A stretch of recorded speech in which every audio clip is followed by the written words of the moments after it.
According to Billboard, according to Billboard, the Beatles have the most number one singles with 20. Although the Beatles broke up 53 years ago and there have been many other popular musicians since then, no one has yet surpassed this record, which speaks to the relevance of the Beatles. My credentials for talking about the Beatles are that I'm a big Beatles fan, and I even went to a Paul McCartney concert, who was one of the former Beatles, last year. And I think it's important for you guys to know about the Beatles because of the big impact they've had on music and on pop culture. So my goal for this speech is for you guys just to take away a little something about the Beatles.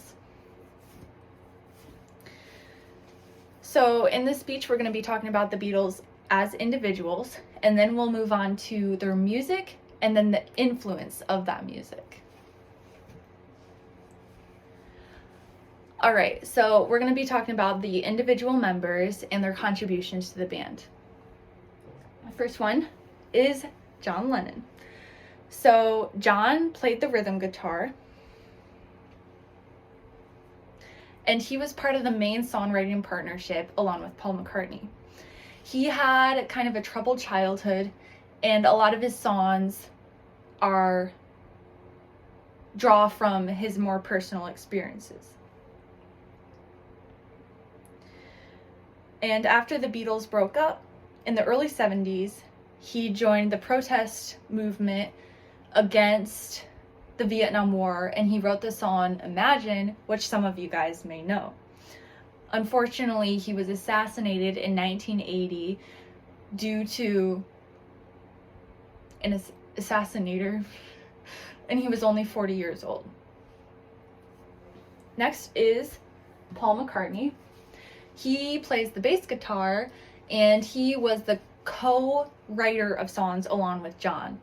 And so they wrote the large majority of the Beatles' music, and that includes songs like I Want to Hold Your Hand, Hey Jude, Yesterday, and Eleanor Rigby. So Paul also drew from personal experience, but his songs tended to be more optimistic than John's, and he also spearheaded the move from the Beatles to more innovative and psychedelic music and looks.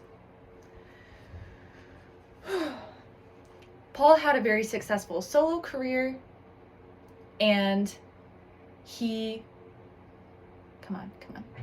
Paul had a very successful solo career, and he is still alive today. He is 81 years old, and as I said, I saw him last year in concert. Next is George Harrison. George Harrison played lead guitar, and he was also a songwriter, although he didn't become one until the later years of the Beatles.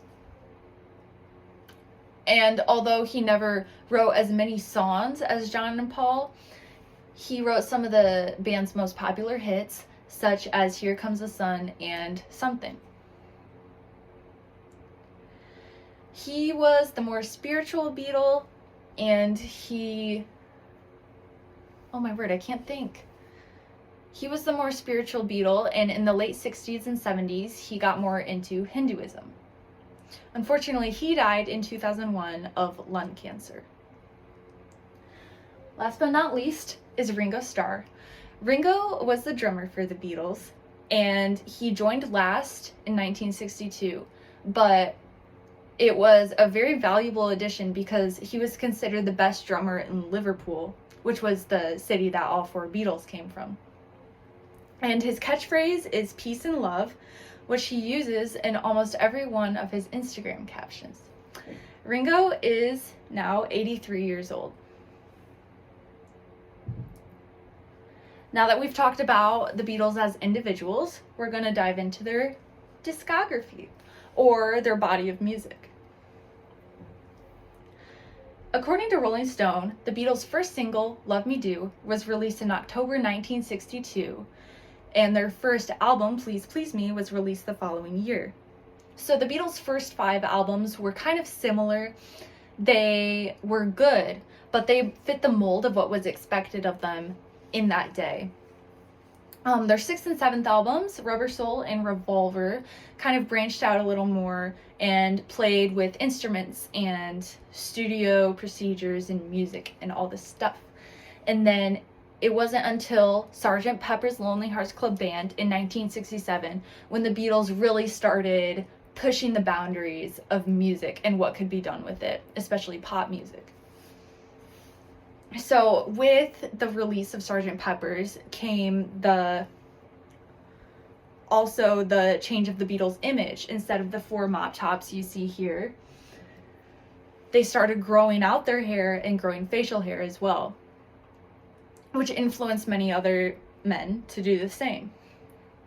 In terms of music, Sgt. Pepper's was very psychedelic, very, very innovative in the sound, especially in songs like Lucy in the Sky with Diamonds and A Day in the Life. So their albums after Sgt. Pepper's were some of their most memorable ones. One of probably the most memorable one was Abbey Road, which I have here. And their last album, Let It Be, was released in 1970, 1 month after the Beatles publicly broke up. So now that we've talked about their music, let's talk about their influence on music. How their music influenced others. Boom. So one of their influences was they inspired other singer-songwriters to write. So instead of having, it was common for music to be written by older writers, or groups of writers for younger idols. And the Beatles changed this by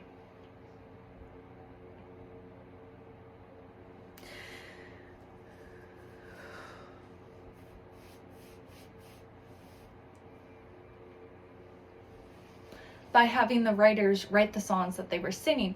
This also made the songs more personal to maybe the younger generation's experience, and more people could relate to the music because it was based off of real experiences. So this was prevalent in John's, in the song Nowhere Man, where John talked about his state of mind, and in the song Here, There, and Everywhere, where Paul talked about his love for his girlfriend at the time, Jane Asher. So in addition to influencing songwriting, they also inspired more creativity in the studio and with instruments. So the orchestra was, so the Beatles started using an orchestra more, as well as sitars. They used instruments such as sitars in the orchestra. And so the orchestra was really cool. And they used it for Eleanor Rigby and Yesterday. And then they used the sitar for things like Norwegian Wood and Love You Too. And Tomorrow Never Knows as well. And The Inner Light. And there was another one, but I forgot what it was. And their use of these instruments brought out the emotion in the song, so you could feel what they were trying to convey with the mixture of the lyrics and the melodies. So this also influenced many musicians to come. Roger Waters was the bassist and songwriter for Pink Floyd, and he said about the Beatles, "It was okay to write about our lives and express how we felt. It gave me and my generation permission to branch out." And this is quoted in You Discovered. And then more recently, Lady Gaga said about Abbey Road, "It's so incredibly brilliant, an innate sense of joy. They really had that down." And so this just speaks to the relevance of the Beatles today. In conclusion, the Beatles were made up of John Lennon, Paul McCartney, George Harrison, and Ringo Starr. And they had 13 studio albums, which greatly influenced music of that day and until today. I hope you guys learned something about the Beatles and the speech. Thank you.